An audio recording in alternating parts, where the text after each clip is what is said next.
Mata upo se furuiva, o le au wenga mo li isili o Israelu.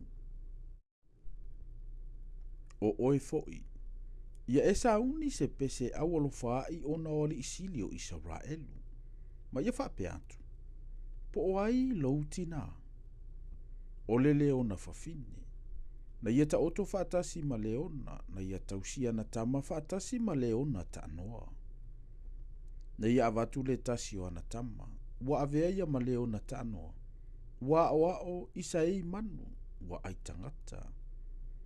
Wa olo na longo inu ese, na maua o ia ila latou lua, na latou avele ia te ia, male mama, e ta iai ile nuo ai kupito.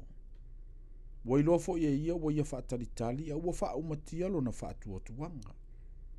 Ona avele e ia o le tasi o ana tama. Wa whaiei o ia ma leona ta anoa.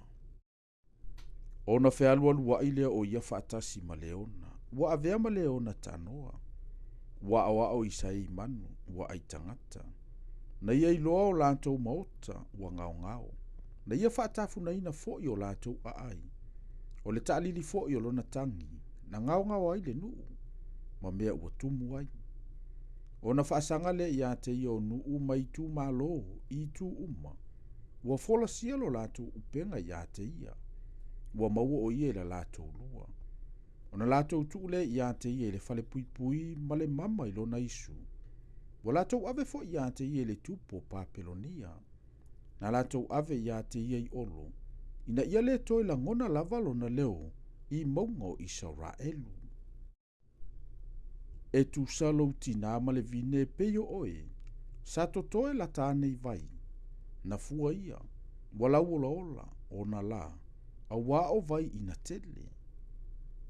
Na ia te ia o la au malolosi e fai mato o fai pule. Na mawalunga foilo na umi i totonu o la fele fele, na tu mai foi o ia ilo na mawalunga i totonu o la te tele. Ai peitai.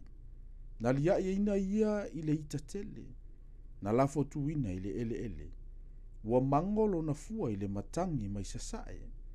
Wa ngawia o na la au malolosi. Wa mamango. Wa susunu ina ile afi. A ona po nei wa toto ina ia ile vao. O le nuna umati wa le ise vai. Na alu atu fo ile afi a ile la au i ona la. Wa susunu ai o na fua. O le mele le to ia ise la au malosi ia te ia. E fai mato e pule. O le mea e tangi ai lea. E fai pe fo i ma mea e tangi ai.